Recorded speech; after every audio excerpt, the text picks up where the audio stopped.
कथेचं नाव आहे प्रवास तिच्या स्वप्नांचा, भाग 24.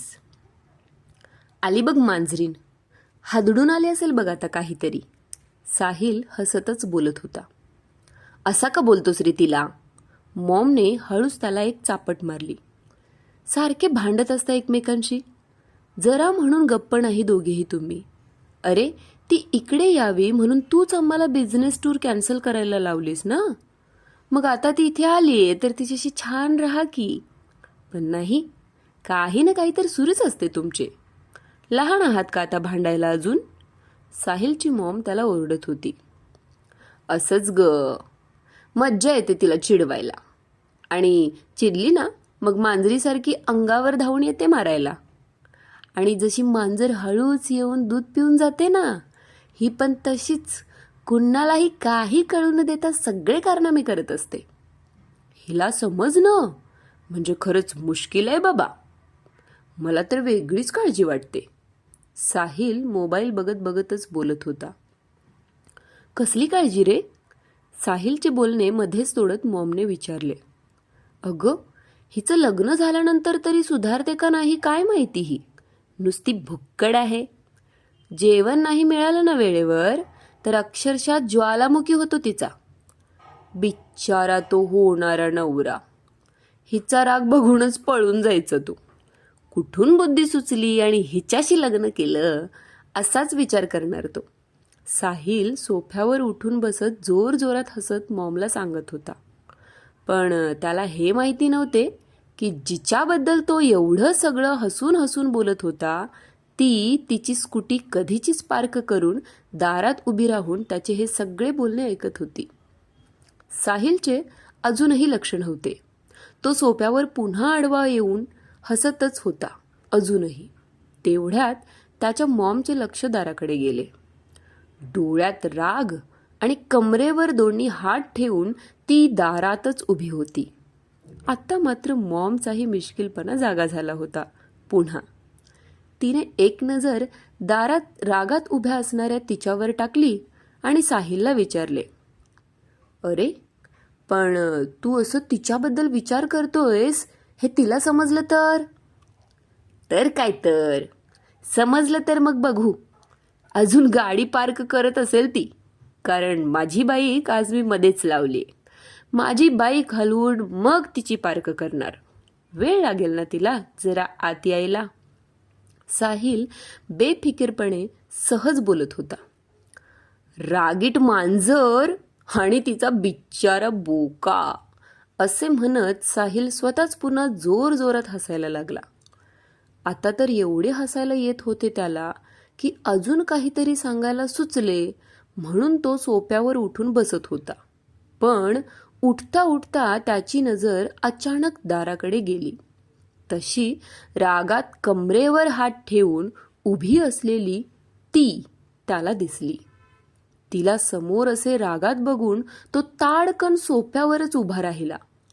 अजूनही हसायला येतच होते त्याला, पण कसेबसे स्वतःचे हसू कंट्रोल करत होता तो. आणि त्याला तसं करताना पाहून इकडे मात्र राग अजूनच जास्त वाढत होता. पुढच्याच मिनिटाला रागात असलेली ती वाऱ्याच्या वेगाने पळतच पुढे आली. तिला असं रागात आपल्या दिशेने येताना बघून त्याने टुनकन सोफ्यावरून मागे उडी मारली. तशी ती सुद्धा आता सोफ्याच्या मागे जात त्याच्या मागे पळू लागली. साहिल पुढे आणि ती त्याच्या मागे, असं त्या भल्या मोठ्या हॉलमध्ये दोघे पकडापकडीचा खेळच खेळत होते जणू. साहिल हॉलमधल्या दुसऱ्या सोफ्याच्या मागे जाऊन तिला चिडवत उभा होता, तर ती त्याच सोफ्याच्या पुढे उभी होती. साहिलच्याही न कळत तिथल्या सोफ्यावरचे कुशन घेऊन तिने साहिलच्या दिशेने जोरात एका मागोमाग एक असे भिरकावले. त्यातले 2-3 तर पक्के त्याच्या चेहऱ्यावर जाऊन आदळले होते. तेव्हा कुठे जरा तिचे समाधान होते. कुशनचे काही पक्के वार साहिलच्या चेहऱ्यावर बसले तेव्हा कुठे तिने समाधानाने दीर्घ श्वास घेत स्वतःचे दोन्ही हात झटकले. इतक्यात स्वतःची मान फिरवून स्वतःची कॉलर ताठ करून ती साहिलच्या मॉमजवळ जाऊन बसली. गेले 10 मिनिटे या दोघांची पकडापकडी आनंदाने बघणाऱ्या साहिलच्या मॉमने हलके स्वतःचे डोळे पुसले आणि आपल्या शेजारी बसलेल्या तिच्यासमोर पाण्याचा ग्लास धरला. थँक्यू माझी लाडाची मावशी. साहिलच्या मॉमचे गाल हलकेच प्रेमाने ओढत तिने त्यांच्या हातातला ग्लास घेतला. पाणी पिऊन तिला जरा बरं वाटत होतं. आता तिचाही श्वास नॉर्मल झाला होता. कर कर अजून लाड कर तिचे. ग्लास तरी कशाला तिच्या हातात दिलास? त्यापेक्षा तूच तिला पाजायचंस ना पाणी. तेवढे कष्ट तरी त्रास का द्यायचे ना बिचाऱ्या मांजरीला. साहिल जरा चिडत बोलत होता. त्याच्या बोलण्यावर इकडे दोघीही जोरजोरात हसायला लागल्या. हो हसा ना, हसा मलाच वर. दुसरं येतच काय तुम्हाला दोघींना? इथे तुझ्या मुलाला मारलं तिने. केवढा लाल झाला बघ चेहरा माझा. तुला काय माहिती किती मुली फिदा आहेत या चेहऱ्यावर. आता जर काही रॅश वगैरे आले ना मग बघच. मी पण मग माझ्या लाडक्या मावशीला कॉल करून सांगणार, ते सुद्धा व्हिडिओ कॉल करून. हां. साहिल मुद्दाम मॉम शेजारी बसलेल्या तिच्याकडे पाहत म्हणाला. तशी अजून एक कुशन त्याच्या दिशेने येताना त्याला दिसली. अर्थातच तिने फेकलेली होती ती. पण यावेळेस मात्र साहिलने ती बरोबर हातात पकडली होती. माझ्या मॉमला कॉल करायचा नाहीस तू, नाहीतर बघच. जर का माझ्या डॅडनी मला परत बोलावून घेतलं ना मग मग बघच मी काय करेन ते. ती सुद्धा आता जरा चिडतच अजून काय फेकून मारायला मिळते का म्हणून इकडे तिकडे बघत म्हणाली. काय करणार ग मांजरे? करून करून काय करणार तू? नक्कच ओरबडणार, मारणार मला. दुसरे काय येते तुला? साहिल सुद्धा आता तिला जास्तच चिडवत होता. कारण माहिती होतं त्याला, तिच्या डॅडना समजलं ना की ती इथे येऊन पण काही ना काहीतरी कारनामे करतेय तर ते लगेच तिला परत बोलावून घेणार. तशी सक्त ताकीद देऊन तिच्याकडून कबूल करून मगच तिला इथे राहायची परवानगी दिली होती त्यांनी. साहिल अजूनही तिच्याकडे बघत हसत होता. मुद्दाम मोबाईल हातात घेऊन कॉल करायचे नाटक करत होता. ती सुद्धा आता खुन्नस देऊन रागात त्याच्याकडे पाहत होती.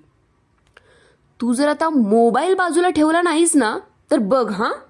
ती सोफ्यावरून उठून बसत रागात म्हणाली. हां बोल बोल, काय करणार सांग. साहिल अजूनही तिला चिडवतच होता. तशी ती सुद्धा आता रंगात आली. तिनेही काही क्षण शांत होत बघच आता मी काय करते असेच काहीसं नजरेनं त्याला दाखवत स्वतःचा मोबाईल खिशातून बाहेर काढला. त्यावर एक नंबर डायल करून तसाच मोबाईल स्पीकरवर टाकला आणि पलीकडून कॉल उचलण्याची वाट बघू लागली. स्पीकरवर असणाऱ्या मोबाईलमध्ये कॉलर ट्यून ऐकू आली. तसे साहिलच्या चेहऱ्यावरचे भाव क्षणात बदललेले. चांद तारों से चलना है आगे, आसमानों से बढ़ना है आगे. अरे चांद तारों से चलना है आगे, आसमानों से बढ़ना है आगे. पीछे रह जाएगा ये जमाना, यहाँ कल क्या हो किसने जाना. जिंदगी एक सफर है सुहाना, यहाँ कल क्या हो किसने जाना. हंसते गाते जहाँ से गुजर, दुनिया की तू परवाह न कर. हंसते गाते जहाँ से गुजर, अरे दुनिया की तू परवाह न कर. मुस्कुराते हुए दिन बिताना, यहाँ कल क्या हो किसने जाना. कॉलर ट्यून पूर्ण झाली तरी समोरून कॉल उचलला गेला नव्हता. तसा साहिलने सुटकेचा श्वास घेतला. पुन्हा तो तिला काही बोलणार इतक्यात त्याला परत तीच कॉलर ट्यून त्या मोबाईलच्या स्पीकरवर ऐकू येऊ लागली. त्याला माहिती होते की ती कुणाला कॉल करत होती ते, आणि का करत होती ते सुद्धा त्याला चांगलंच माहिती होते. म्हणूनच तो थोडा अस्वस्थ झाला होता. सोफ्यावर बसलेल्या मॉमला काहीच समजत नव्हते. या दोघांचा चालू असलेला खेळ ती फक्त बघतच होती. तिने विचारलेही, कुणाला कॉल करत आहेस तू? तेवढ्यात त्या मोबाईलवर पलीकडून कॉल रिसीव्ह झाला. तसे साहिलचेही कान पलीकडचा आवाज ऐकायला आतुर झाले. हॅलो, पलीकडून आवाज आला. पलीकडचा आवाज जरा वेगळा वाटला त्यालाही. अपेक्षित आवाज नव्हता, तरी त्याचे लक्ष अजूनही पलीकडून काय बोलणे येते यावर लागून राहिले होते. हॅलो काकू, मी बोलते. स्वानंदी कुठे गेली? साहिलवर नजर रोखून धरत तिने विचारले. समोर कॅफेमध्ये गेलेत सोहम आणि ती. तिचा मोबाईल घरीच आहे. काही काम होतं का? आणि असेल तरी आल्यावर ती तुला परत फोन करेल. पलीकडून एक मध्यमवयीन स्त्रीने म्हणजेच स्वानंदीच्या आईने जरा तुसडेपणानेच उत्तर दिले. काही नाही, जरा महत्त्वाचं बोलायचं होतं तिच्याशी. सांगायचं होतं तिला काहीतरी इम्पॉर्टंट. मुद्दामच साहिलकडे बघत इम्पॉर्टंट या शब्दावर जोर देत ती म्हणाली. साहिलही आता थोडा अस्वस्थ झाला होता. पण नशीब कॉल पलीकडे स्वानंदी नव्हती. नाहीतर तिला हिने सगळं खरं सांगितलं असतं आजच. हाच विचार तो करत होता. पलीकडून फोन कट झाला तसे तिनेही साहिलला एक लुक दिला आणि मोबाईल हातात फिरवून त्याच्याकडे पाहत उभी राहिली. जसे की, बघितलेस ना काय करू शकते मी, असेच काहीसे तिच्या त्या लुकमध्ये होते. अच्छा, म्हणजे स्वानंदी नाव आहे तर तुझ्या स्वीटी क्युटीचे? मागून सोफ्यावर बसल्या बसलेल्याच मॉमने आनंदात आणि उत्साहात विचारले. मागून मावशीचा प्रश्न ऐकून आता मात्र तिच्या लक्षात आले की आपण काय चूक केली ते. क्रमशः